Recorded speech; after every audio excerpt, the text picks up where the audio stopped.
नमस्ते सदा वत्सले मातृभूमि। आज हम लोग चर्चा करने जा रहे हैं एक विशिष्ट विषय की। मामला है हलाल सर्टिफाइड गुड़ का मामला। क्या गुड़ भी हलाल सर्टिफाइड होती है? आजकल हम लोगों ने बहुत ध्यान से देखा ही होगा, खूब देश में बवाल भी मचा। हलाल सर्टिफाइड प्रोडक्ट, हलाल सर्टिफिकेट हमारे देश में बांटे जा रहे हैं और हलाल सर्टिफिकेट का प्रोडक्ट लिखकर केवल मुस्लिम समुदाय उसको ले, ऐसे आवाहन भी हो रहे हैं। उसके विरोध में विश्व हिंदू परिषद ने कुछ दुकानों पर हिंदू शॉप, हिंदू फल भंडार, हिंदू सामान नॉन हलाल यानी कि बिना हलाल सर्टिफिकेट के सामान, बिना हलाल का सामान यहाँ पर मिलता है। सवाल बहुत सारे तब भी पैदा हुए थे और आज तो ट्रावणकोर देवास्वम बोर्ड में ये सवाल पैदा हुआ है। मामला है, मैंने जैसे कहा कि खराब गुड़ का, और खराब कैसे है? वो हलाल गुड़ है। मामला ऑनरेबल केरला हाई कोर्ट में SJR Kumar versus Travancore Devaswom board का है। देवास्वम बोर्ड, मैं आपको बताऊं, इस विषय पर हम लोगों ने बहुत बार चर्चा भी की है। ये मामला सबरीमला मंदिर का है। सबरीमला मंदिर तो आपने देखा ही होगा कि सबरीमला मंदिर में भगवान अयप्पा के लिए कितना बवाल पिछले 3-4 साल से लगातार चल रहा है। जो लोग अयप्पा मंदिर के बारे में नहीं जानते, वो लगातार ये आग्रह करते आए हैं, अति भी करते आए हैं कि अयप्पा के दर्शन करने का महिलाओं को अधिकार होना चाहिए, जबकि भगवान अयप्पा के दर्शन करने का महिलाओं को अधिकार नहीं है। एक बाल अयप्पा का भी वहाँ पर मंदिर है। बाल अयप्पा के दर्शन करने के लिए तो केरला में ये व्यवस्था है कि अयप्पा भगवान के दर्शन केवल पुरुष कर सकते हैं, उनकी आराधना कर सकते हैं, लेकिन बाल अयप्पा भगवान के दर्शन महिलाएं करती हैं, केवल महिलाएं करती हैं। तो जिस दिन जब महिलाओं का मेला होता है तब पुरुषों को घर से बाहर भी निकलने का अधिकार नहीं होता। ऐसा केरला में व्यवस्था है। लेकिन लोगों को बाल अयप्पा के दर्शन नहीं करने, महिलाओं को, कुछ जो धर्म के बारे में नहीं जानती, जो संस्कृति के बारे में नहीं जानती, जो संस्कारों के बारे में नहीं जानती, उनको अयप्पा के दर्शन करने हैं। इस बात को लेकर ऑनरेबल सुप्रीम कोर्ट तक मामला आया था और ऑनरेबल सुप्रीम कोर्ट ने भी ये कहा था कि फंडामेंटल राइट है सभी को अपनी फेथ और आराधना का, इसलिए किसी भी पब्लिक टेम्पल में ये नहीं कहा जा सकता कि महिलाएं नहीं जाएंगी। हाजी अली दरगाह पर भी ऐसा ही एक ऑर्डर ऑनरेबल कोर्ट ने किया था, जिसमें ये कहा था कि महिलाओं को भी जाने का अधिकार है। अली दरगाह आपको पता ही है, समुद्र के बीच में है और वहाँ पर महिलाओं को जाने का अधिकार नहीं है। हालांकि अभी बहुत सारे विषय बाकी हैं जिन पर चर्चा होनी ही चाहिए, जिन पर जजमेंट भी होने चाहिए। चर्चाओं के विषय में जैसे महिलाओं को मौलवी बनना, आलिम बनना, या महिलाओं को मुल्ला बनना, ऐसे काम, और महिलाओं को नमाज पढ़वाने के लिए अधिकार मिलना, मस्जिदों को गवर्न करने का, सज्जादानशीन बनने का, ये अधिकार महिलाओं को नहीं है। हालांकि महिलाओं को किसी भी प्रकार का कोई अधिकार मुस्लिम समाज में उसमें मस्जिदों में नहीं होता, ईदगाहों में नहीं होता, दरगाहों में नहीं होता। महिलाओं को केवल, एक बड़ा समाज ये मानकर चलता है कि महिलाओं को सिर्फ और सिर्फ बच्चा पैदा करना उनका कर्तव्य है। आपने देखा होगा कि जब तालिबानियों का कब्जा अफ़गानिस्तान में हुआ तो उसके बाद अभी 2 दिन पहले ही एक ऑर्डर तालिबान सरकार ने किया और उस ऑर्डर में कहा कोई भी महिला जो कि टीवी चैनल्स पर काम करती है, रेडियो स्टेशन पर काम करती है, उनसे कहा गया कि महिला एंकर्स को हटाइए, क्योंकि महिलाएं एंकरिंग नहीं कर सकती, उनको मुख दिखाना पड़ता है। जबकि तालिबान केवल आंखें भी नहीं देखने देते, ऊपर से पर्दा लगा कर रखते हैं। कहते हैं महिलाएं केवल पर्दा रखने के लिए हैं, ना पढ़ाई ना लिखाई। महिलाओं का काम अल्लाह ने दिया है कि तुम इस कायनात को बढ़ाओ, अल्लाह का काम कर रही हो, इसलिए तुमको पढ़ने लिखने कोई और काम करने की आवश्यकता नहीं। बहुत सारे मतलब इसके निकाले जा सकते हैं। लेकिन सवाल यहाँ पर है, क्या हिंदू समाज में भी ऐसा हो सकता है कि सबरीमाला टेम्पल में महिलाएं नहीं जा सकती हैं? ऑनरेबल सुप्रीम कोर्ट ने तो ऑर्डर कर दिया, लेकिन इस विषय को लेकर वहाँ अयप्पा के भक्त महिलाएं और पुरुष दोनों ने ही ये कमर कसी कि अगर जो हज़ारों वर्ष से परंपरा है उस परंपरा को नहीं तोड़ा जा सकता, भले ही सुप्रीम कोर्ट ने कुछ भी कहा हो। स्टेट गवर्नमेंट ने पुलिस लगाकर महिलाओं को दर्शन करवाए।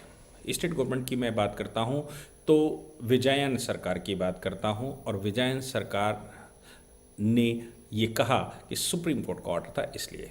इसके अलावा आपने पद्मानव स्वामी मंदिर के विषय में भी खूब देखा होगा। पद्मानव स्वामी मंदिर ट्रावणकोर के राजा पद्मनम स्वामी के नाम से शासन करते थे और ये कहते थे कि हम तो केवल भक्त हैं, हम तो केवल इनके दास हैं, दास के रूप में हम यहाँ शासन कर रहे हैं, जबकि शासन तो हकीकत में पद्मनम स्वामी का है।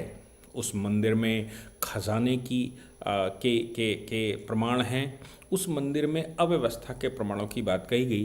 राजा ने जिस समय एक्सेशन किया था उस समय एक्सेशन के समय पर वो मंदिर अपने पास रखा था, और ये बात केंद्र की मिनिस्ट्री ऑफ स्टेट ने स्वीकार भी किया था और उनको पर्सनल प्रॉपर्टी घोषित किया था। हालांकि बाद में पद्मनाभ स्वामी मंदिर पर एक ट्रस्ट बनाया राजा ने, उस ट्रस्ट को पब्लिक ट्रस्ट घोषित किया और ट्रस्टी के रूप में खुद को रखा, मैनेजमेंट अपने पास रखा। हाल बाद में ये केरला बना, जब केरला से मतलब है 1956 में केरला बना, क्योंकि दो रियासतें हैं, कोच्चि और ट्रावणकोर एंड कोच्चि उसको कहा जाता है। उसको बाद में 1956 में केरला स्टेट बनाया।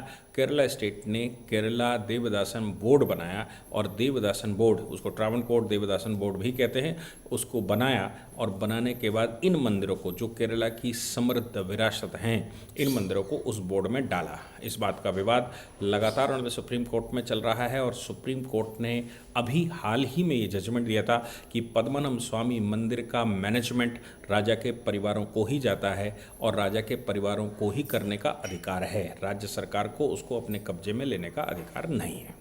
हालांकि उन्होंने ये ज़रूर कहा था कि उसका ऑडिट होना चाहिए, उसमें चढ़ने वाला चढ़ावा, उसकी जो संपदा है, एज़ पर जो ट्रस्ट बनी थी उस मंदिर की, जो राजा ने बनाई थी, उस एज़ पर उस ट्रस्ट के अनुसार, जो ट्रस्टी ने कहा था उसके अनुसार उस मंदिर का मैनेजमेंट होना चाहिए। लेकिन राजा के परिवार के लोग ही मैनेजमेंट देखेंगे, क्योंकि राजा का परिवार उसको अपने आप को उस मंदिर का दास बताता है, पद्मनाभ स्वामी के नाम से शासन करता आया है। अब सवाल यहाँ पर यह आया कि सबरीमाला मंदिर में ये सब कुछ हो गया, तो case SJR Kumar versus Travancore board में क्या है। SJ कुमार ने एक दर्शन करते समय एक चीज़ पकड़ी कि वहाँ जो प्रसाद बंटता है, प्रसादम भी उसको कहते हैं, जो प्रसाद बंटता है, उस प्रसाद में जो लड्डू मिल रहा था, गुड़ का लड्डू, उस पे हलाल सर्टिफाइड गुड़, हिंदी में मैं बोल रहा हूँ, हलाल सर्टिफाइड गुड़ लिखा हुआ था। सवाल ये पैदा होता है कि हलाल सर्टिफाइड गुड़ का मतलब क्या है। क्या वहाँ पर गुड़ को हम इंग्लिश में जैगरी कहते हैं, स्पॉइल्ड जैगरी के मामले में अलावा वो केरला हाई कोर्ट में उन्होंने केस फाइल किया और ये कहा कि ये साहब हमारे हिंदू रिचुअल्स को ख़राब कर रहे हैं, हिंदू देवी देवताओं की इंसल्ट कर रहे हैं, ये जिसका भी रिचुअल होगा, लेकिन हिंदुओं का रिचुअल तो हलाल का नहीं। कोर्ट ने पूछा कि हलाल से तुम्हें नुकसान क्या है, समस्या क्या है। पार्टी ने, पिटिशनर कहा कि हलाल सर्टिफाइड जैगरी का जो मतलब है, जो लगातार नैवेद्यम के रूप में या प्रसाद के रूप में बताया जा रहा है, दिया जाता है वहाँ पर, उसमें जो मुस्लिम धर्मगुरु हैं, मुस्लिम सांप्रदायिक गुरु कहना चाहिए, धर्मगुरु तो नहीं हो सकते, जो मुस्लिम सांप्रदायिक गुरु हैं वो लगातार ये क्लेम करते आए हैं कि तुमको हलाल का सामान पढ़ना चाहिए, खाना चाहिए, हलाल सर्टिफाइड खाना चाहिए। और उनका मानना है कि इसमें जो हलाल जिसको जो सर्टिफाइड है उसमें सलाइवा मिला हुआ होता है। अब सलाइवा मिला हुआ होता है, ये तो एक बड़ी बात आ गई। इनका कहना है कि मुस्लिम स्कॉलर्स, मुस्लिम कम्युनिटी क्लेम करती है कि सलाइवा इसमें पड़ा हुआ है और ये नेसेसरी इंग्रेडिएंट है। अब सलाइवा क्या होता है मैं आपको बताता हूँ। सलाइवा एक एंजाइम होता है जो लार से बनता है। चाहे वो जानवरों की लार से बने, इंसान की लार से बने। ये जो सलाइवा मुंह से निकलता है, बिना जिसके लार नहीं बनती उसका खाना पच नहीं सकता। तो इनका कहना है, जो हलाल सर्टिफाइड कहते हैं करते हैं, ये कहते हैं इसमें सलाइवा मिला हुआ है, और सलाइवा इस हद तक मिला हुआ है, इसमें सलाइवा इस हद तक मिला हुआ है कि ये प्रोडक्ट नुकसान नहीं करेगा। ये प्रोडक्ट आपको खाना हजम करने के लिए, या इस प्रोडक्ट को हजम करने के लिए आपको शक्ति देता है। अब सवाल ये पैदा होता है, क्या हिंदू रिलीजन में सलाइवा मिला हुआ, हजम करने वाला एंजाइम मिला हुआ, किसी मांस से बना हुआ एंजाइम में बना हुआ, या कैसे भी जो बना हो, क्या हिंदू समाज के मंदिरों में उसका चढ़ावा चढ़ाया जा सकता है, उसको प्रसाद के रूप में लिया जा सकता है क्या? अब दूसरी तरफ राज्य सरकार थी। बाद में जो देवदासम बोर्ड वो कहता है अपने क्लेम में, वो कहता है कि हलाल का मतलब सिर्फ इतना सा है कि मुस्लिम समाज को जो प्रोहिबिटेड फूड हैं वो उसमें नहीं है। प्रोहिबिटेड फूड से मतलब है जैसे सुअर की चर्बी होना, या सुअर की तेल से इस्तेमाल होना, या कुछ और ऐसी चीज़ें जो कि हलाल कही गई हैं, मुस्लिमों में जो रोका गया है। तो जो हलाल सर्टिफाइड है उसका मतलब सिर्फ इतना है कि मुस्लिमों में नॉन एक्सेप्टेबल मटेरियल इसमें नहीं मिला हुआ है, बाकी सारा कुछ मिला हुआ है। तो मुस्लिमों में जो नॉन एक्सेप्टेबल है वो, उसका मतलब ये नहीं है बिल्कुल, उनका कहना था कि हिंदुओं में वो एक्सेप्टेबल नहीं है, और नॉन एक्सेप्टेबल जितना भी उनका मटेरियल वो हिंदुओं में एक्सेप्टेबल है ही है। इसलिए अगर हलाल सर्टिफाइड गुड़ लिखा है तो इसका मतलब ये बिल्कुल नहीं है कि ये हिंदुओं में रोका गया है। कोर्ट के सामने चर्चा लंबी चली, तो ऑनरेबल कोर्ट ने इस बात पर नोटिस सरकार को इशू किया और ये कहा कि, और पार्टी से भी कहा, हलाल सर्टिफाइड का इलेबोरेट करिए कि हलाल सर्टिफिकेट के नुकसान क्या हैं, हिंदुओं में कैसे रोका गया है, और हलाल सर्टिफिकेट क्यों नहीं होना चाहिए, या हलाल सर्टिफिकेट का प्रोडक्ट, हलाल सर्टिफाइड प्रोडक्ट आपके मंदिर में किस प्रकार प्रोहिबिटेड है।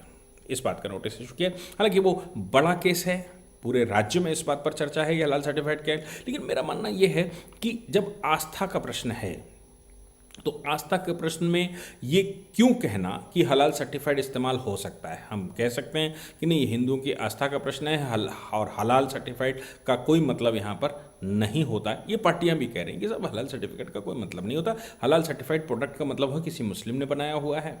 हमारे यहाँ तो हिंदू समाज में ये भी चलन में है कि मुस्लिम समाज को या क्रिश्चियन समाज को हम सबसे निकृष्ट समाज मानने वाले लोग हैं, क्योंकि जो अपने धर्म से कन्वर्ट हो गया, जो अपने पूर्वजों को नहीं मानता, जो अपने पूर्वजों के द्वारा मानी गई व्यवस्था के विरुद्ध चला गया, उसका कोई वो अछूत हो गया, उसका कोई मतलब नहीं होता, वो किसी भी प्रकार से धर्मपरायण नहीं हो सकता। जब इस तरह की मान्यता है समाज में, तो फिर उस मान्यता के अनुरूप क्यों मंदिरों के मामले में कोर्ट में बार बार इंटरवेंशन होता है, क्यों राज्य सरकारें लगातार इंटरवेंशन करती हैं। अब केरला सरकार की ही दूसरे प्रकरण में आज ऑनरेबल सुप्रीम कोर्ट में एक मैटर था, उस सुप्रीम कोर्ट में मैटर में रोहिंग्या का विषय आया।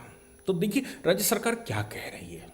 ये अश्विनी उपाध्याय की एक पिटीशन थी, उसमें उन्होंने ये पिटीशन लगाई थी कि भाई राज्य सरकारों से कहिए कि जो रोहिंग्या या बांग्लादेशी उनके पास हैं उनको तुरंत डिपोर्ट किया जाए। तो सुप्रीम कोर्ट ने सभी राज्यों को नोटिस इशू कर दिया और कहा कि भाई आपके यहाँ बांग्लादेशी चिन्हित करिए और रोहिंग्या चिन्हित कीजिए। केरला सरकार ने जो रोहिंग्या बांग्लादेशी चिन्हित किया, उन्होंने कहा 12 लोग हैं भाई हमारे पास। अब 12 लोग हैं, लेकिन साथ में वो ये कहते हैं कि वो एंटी नेशनल एक्टिविटी में इन्वॉल्व नहीं है, वो एंटी नेशनल एक्टिविटीज़ में इन्वॉल्व नहीं है, वो किसी प्रकार से टेरर एक्टिविटी में इन्वॉल्व नहीं है, वो आईसिस के पार्ट नहीं हैं, वो आईसिस से कोई उनके संबंध नहीं है, वो एक पीसफुल कम्युनिटी है जो यहाँ आ गई है, जिसको हम रखे हुए हैं। रिपोर्ट करने की तो बात उन्होंने नहीं की, ये स्वीकार किया, केवल 12 लोगों का स्वीकार किया। हालांकि राज्य सरकार 12 लोगों का स्वीकार किया, लेकिन ये स्वीकार किया कि रोहिंग्या हैं और बांग्लादेशी हैं और ये इलीगल इमिग्रेंट्स हैं। लेकिन राज्य सरकार उसको डिपोर्ट क्यों करे, कैसे करे? तो एक तरफ तो आप रोहिंग्यास को सर्टिफाइड जो पकड़े गए हैं 12 लोग, उनको भी राज्य में रखना चाहते हो और उनकी व्यवस्था करना चाहते हो, और दूसरी तरफ आप पद्मनाभ स्वामी मंदिर में इंटरवेंशन करना चाहते हैं, आप अयप्पा के मंदिर में इंटरवेंशन, सबरीमला मंदिर में इंटरवेंशन करना चाहते हैं, और उनकी जो व्यवस्थाएं हैं उनको आप भंग करना चाहते हैं। कॉन्स्टिट्यूशनली रोहिंग्या को आने का अधिकार नहीं, उसको बाहर नहीं निकालना चाहते, और कॉन्स्टिट्यूशनली अपने फेथ को, अपने रिलीजन को अपने तरीके से मान्यता दी जाए, हम स्वयं में कैसे मंदिरों का मैनेजमेंट हो, ये कॉन्स्टिट्यूशनली राइट है, और उसको आप मानने को तैयार नहीं है। तो समझ नहीं आता कि राज्य सरकारें जो कम्युनिस्ट प्रधान सरकारें हैं या कांग्रेस प्रधान सरकारें हैं, ये क्या करनी चाहती हैं हिंदू समाज के साथ, ये क्या करना चाहती हैं हिंदू मंदिरों के साथ। लेकिन कोर्ट ने, अच्छा ये है कि कोर्ट ने उसके इलिबरेशन के लिए समय दिया है और कहा है इसको सर्टिफाइड तरीके से इलेबरेट करिए ताकि हम इसको समझ सकें और इस पर ऑर्डर कर सकें। जय हिंद, जय भारत, वंदे मातरम।